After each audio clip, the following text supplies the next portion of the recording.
name's Skylar Shalander. I'm from Boise, Idaho, studying finance here at Westminster College, and I plan on graduating in May 2020. Hi, my name's Tim Batty. I'm from Portsmouth, New Hampshire, and I'm studying finance at Westminster College, planning on graduating in December 2019. My name is Francesca Scopello. I was born and raised in Italy. I'm currently studying finance at Westminster College and planning on graduating in May 2020. Hi, my name is Kira Kaur. I'm a senior studying finance at Westminster College. I plan on graduating in May 2020. Hi, my name is Ryan Reese. I'm a recent graduate of Westminster College. I've lived in Utah for the past 10 years. The purpose of our presentation is to advise Kirby Glad, the CEO of Cerenimbus Software Development, on several potential transactions that his firm has been presented with. We will present the valuation by first giving a firm and industry overview for Cerenimbus. We will then go over historical comparable transactions. From there, we will take an in-depth look at the company's internal forecasts. Next, we will take a look at the potential transactions and offers that Kirby Glad is faced with. We will then discuss the assumptions that our group made during the valuation process of Cerenimbus software development. Lastly, we will justify our valuation by reviewing the growth rate, revenue adjustment, and discount rate applied to our valuation. To begin, we must first look at the stakeholders and goals of Cerenimbus. The parties involved are Kirby Glad, the management team of Cerenimbus Software Development, and the management team of the private equity fund. The goals for the company as a whole are to find the best exit strategy for Kirby Glad, while also maximizing the equity return for the stakeholders at large. Currently, there are 3 pending scenarios facing Kirby Glad and the stakeholders of Cerenimbus. The first of these scenarios is that the management team of CSD buys back the equity held by the private equity fund. Under this scenario, there would be a 12% credit facility based on a 9 times multiple of 2020 EBIT. It is important to note that under this scenario, the private equity fund would still retain 2 board seats of CSD. The next scenario is that the single investor would buy out the company. They would do so at a 20% discount rate while also paying off long-term debt of the company. This would also reduce the CEO, Kirby Glad's equity, to 10%. The third and final option is CSD bid for entirety. This would be done under 22% IRR, and the transaction would be less than $15 million. Now we will move towards the overview of CSD as a whole. Cerenimbus is a contract developer of software in the mobile computing industry. During their day-to-day operations, CSD utilizes blockchain technology as that underlying software. Currently, Cerenimbus employs 69 people, 9 of which reside in Utah, while the other 6 employees reside in the Philippines. It is important to note that the business model is performing very well in the Philippines, and this has now led to the introduction of plans to expand further into Bangalore, India. This expansion would see the introduction of 30 new full-time employees over the next 2 years, with 29 programmers and 1 project manager. Another important structure of Cerenimbus is the ownership structure. As of right now, the private equity firm holds 56% of the equity, while Kirby Glad has a 40% stake, and the leftover 4% is divided among 2 associates. Moving forward, we will need to take an in-depth look at the software industry as a whole and how blockchain is performing within this industry. According to analyst reports, in 2019, software companies that utilize blockchain as a service will have sales of about $2.9 billion. This number is projected to grow to $13.2 billion in 2024. To inform our market forecast for CSD, we took the year-over-year revenue forecast from the analyst reports and created an average growth rate. Later in the presentation, we will go over how we applied this growth rate to CSD based on the comparable transactions. The main sector that will experience the growth that we're seeing is the companies that are involved in financial services, government, and the healthcare sectors. A good example of growth in this new technology is that 90% of major banks in North America, Europe, and Australia now use blockchain in their operations. It is important to note that blockchain as a service is still 2 to 4 years away from feasibility at scale, and this is mainly due to the lack of common standards on blockchain's use. Lastly, there is a projected slowdown of the growth of this software as blockchain becomes more standard and new competing softwares are developed. As you can see, Cerenimbus has maintained consistent sales growth over the past 5 years. They averaged roughly 15% growth year over year. According to their provided forecasts, they expect this trend to continue for the next 5 years. Historically, Cerenimbus's expenses have grown proportionally with their revenue. We expect there to be a significant increase to expenses with the Bangalore expansion. However, we expect this increase to be proportional to the increase in revenue. Cerenimbus has also experienced strong, consistent growth in EBITDA over the past 5 years. Like expenses, it is also following a similar trend to sales, and this performance is expected to continue for the next few years. This is a snapshot of the forecast provided to us by Cerenimbus. They applied a revenue growth rate of 15.68% for the discrete period, with a 2% applied adjustment. Their forecasts were run using a long-term growth rate of 5% and the 20% discount rate outlined to us in the case. We decided to develop our own forecast for Cerenimbus, as the provided forecast doesn't accurately reflect the firm's future projects. The growth rate applied to the sales forecast does not accurately quantify the effects of the Bangalore expansion. When looking at the expenses forecast, we noticed that they were understated and they did not reflect the Bangalore expansion, as you can see on the graphs on the right. On these graphs, we are showing expenses in the past and projected expenses from 2019 to 2024. The forecasted expenses do not follow the past trend. Instead, they are forecasted to grow at a lower rate than they did in the past 5 years and are not taking into consideration the Bangalore expansion. Additionally, the adjustments applied are vague and don't provide better insight into the firm.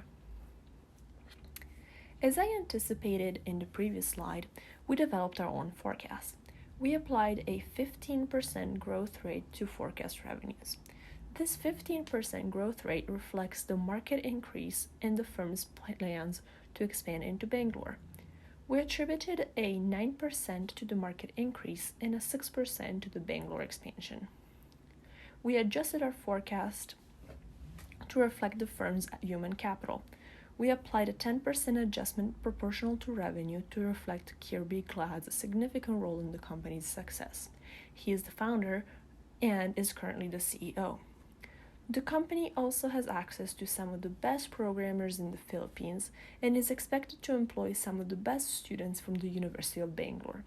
Cerenimbus also has a history of great employee satisfaction and high loyalty. We forecasted expenses as a percentage of sale. Each expense category represents a different percentage of revenue. For example, the percentage of sales for the labor expense category is 37.92%. This is the percentage applied throughout the discrete period to forecast labor expense. Here's a snapshot of our forecast. You can see the 15% growth rate in the revenue forecast and the 10% adjustment. Expenses were forecasted using a percentage of sale method. We did not forecast that past 2020 because the single private equity investor is going to pay out debt once they acquire the firm. Interest expense is forecasted until 2021 because in that year the firm will still have to pay the interest on the debt it had in 2020. Revenue in 2024 is forecasted using a 4% growth rate. We are confident the firm will be able to grow at a rate greater than the forecasted GDP, and this 4% growth rate accounts for a business model that has worked very well for the company in the past. Cerenimbus' internal forecast had a 5% long-term growth rate, but we downgraded it because the expansion hasn't taken place yet, and the firm might encounter some unexpected issues when going into Bangalore. To calculate the weighted average cost of capital, we used the cost of capital calculator, which gave us two different costs of equity, one using the built-up method and one using the CAPM method. We then took a weighted average of the two methods to calculate an accurate cost of equity. We then applied the cost of equity and the cost of debt to the equity components and debt components to calculate WACC for the firm. The WACC used is 10.37%. For our market valuation approach, we first had to identify the guideline transactions. To do so, we looked for companies in the programming service, prepackaged software and processing, and preparation industries. We only looked at transactions that took place in the last 36 months, which is around the time blockchain really started taking off. And we filtered for companies with net sales between $5 million and $15 million. Here you can see a table with the key statistics of the 10 most comparable transactions. Cerenimbus's net sales were $6.3 million in 2018, and EBITDA was $1.5 million. Based on this data, the company fits in 25th percentile among its peers. You can see the multiples at which the companies in the 25th percentile transacted at. In our market valuation approach, we use an MVIC over EBITDA multiple of 7. We applied this multiple to our forecasted 2020 EBITDA. An EBITDA multiple was chosen because it gives a good perspective on the operations of the firm without factoring in financing and accounting decisions or tax environments. To adjust the value we estimated by using an MVIC multiple to an estimated enterprise value, we subtracted cash from the estimated MVIC value. Our market approach valuation is about $11 million. We will now explore the enterprise valuation of the firm under the assumptions of the 3 buyout scenarios presented earlier, as well as discuss which buyout scenario will be the most productive path forward and why. The PE fund is offering to finance the firm's return to its management with a 12% credit facility based on a 9% EBIT multiple applied to the 2020 EBIT from the firm's internal forecast. This methodology yields a $13.8 million enterprise value for the firm. However, this scenario is not the most productive path forward because the 12% credit facility is double the firm's current cost of debt. It is unreasonable for the firm to pay 12% on a credit facility when they can raise debt at a market rate of 6%. Additionally, this valuation relies on the firm's internal revenue and expense forecasts, which we believe do not accurately project the firm's expected performance, as discussed earlier. Another scenario entails current management buying the entirety of the firm based on the firm's internal forecasts while maintaining the embedded revenue and expense adjustments. Management also requires an internal rate of return at 22%. This methodology yields an enterprise value of $9.9 million. However, this scenario is not feasible for a number of reasons. First, the firm's current weighted average cost of capital is 10.37%. Management is not making any significant changes that warrant a higher return of 22%. Additionally, management's requirement of a 22% return indicates a belief there is high risk involved in buying the equity fund's stake in the firm.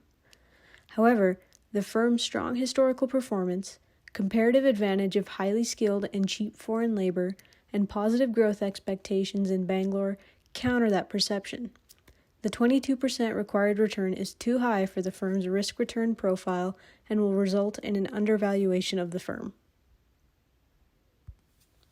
The third buyout scenario entails a single investor in the PE fund buying out the fund's stake in the firm, paying off all outstanding long-term debt and reducing Kirby Glad's equity stake to 10%, all based on the firm's internal forecast without any adjustments. The investor also requires a 20% rate of return. This scenario will ultimately be our recommended path forward, but it requires some adjustments in its methodology. We will use our forecast instead of the firm's internal forecast because of the adjustments we believe are necessary. We do not believe it is productive to remove all adjustments completely from the forecast as the investor requires. With our forecast and the 20% required discount rate, the enterprise value of the firm is $8.05 million. With revenue and expense forecasts having been adjusted, we also took the 20% required return by the investor into consideration. While 20% is lower than the 22% required in the second scenario, it is still too high when considering the firm's WACC is nearly half its value at 10.37%. Additionally, the firm has multiple staggered revenue contracts that will persist until 2024, after which management is confident they will be renewed. These factors, plus the firm's strong historical performance, lower the risk of the firm and the uncertainty around its future cash flows. On the other hand, there is potential risk involved in the Bangalore expansion should the firm need additional capital to cover unexpected expenses. Putting all these factors together, we believe a more realistic discount rate is 16.5% because it more accurately reflects the return an investor can reasonably expect from Cerenimbus. A premium on the firm's WACC is necessary because of the potential risks in foreign expansion, but these risks are not high enough to warrant a 20% required return, which would lead to an undervaluation of the firm. Based on our calculations, we will now consider the range of values which Cerenimbus software development could plausibly transact at. We assess the various discount rates applicable to each potential transaction Cerenimbus has on the table. Applying the 10.37% WACC Cerenimbus is currently experiencing, the resultant enterprise value is $22.8 million. When evaluating the single PE investor's required rate of return of 20%, the enterprise value is estimated at $8 million. This value indicates that if Cerenimbus was to accept the single investor's offer, the firm would be transacting below market value. On the other hand, applying the firm's WACC as the discount rate, the firm is nearly double market value. We applied a discount rate of 16.5% as a more reasonable return the investor could expect, which resulted in an estimated enterprise value of $10.7 million, which is more in line with what the market approximates the company to be valued at. When analyzing all of these values together, it suggests that a 20% required rate of return is too high for the firm, but the firm is also overvalued relative to the market when applying internal WACC. We weighted the DCF model at 60% since we based our forecast on observed historical performance of the company, and we believe their historical performance will be indicative of future performance following an adjustment for the Bangalore expansion. We weighted the market approach less since we thought this value was a snapshot of where the firm currently fits into the market based on its historical performance. Also, since Cerenimbus does not have a COGS component to its operating expenses compared to the companies viewed in our guideline transactions, the market approach assesses a factor not applicable to Cerenimbus.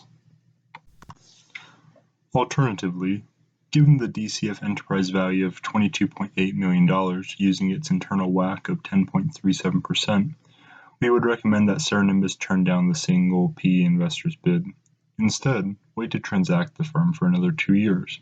During this time, Kirby Glad's potential successor, either Sari Gupta or Mr. Glad's son, could be trained and be prepared to assume the role of CEO. Given this training prior to succession, there may be no need to downgrade the revenue adjustment from 10% to 7.5% in 2021, since the new CEO would bring similar human capital to the firm that Kirby Glad has brought. Also, during this 2-year period, the firm could diligence how the Bangalore expansion will impact expenses, assessing whether it could finance the expansion solely with cash and retained earnings, and if new capital is needed to be raised, we would recommend raising debt capital given the firm's cost of debt is 6% relative to its cost of equity of 14.47%. By postponing the transaction, Cerenimbus could mitigate some of the risk a potential buyer currently faces and could potentially see a transaction based on a valuation between $20 million and $22 million. Thank you for giving us the opportunity to value Cerenimbus software development, and we hope you find our analysis beneficial in future decision making.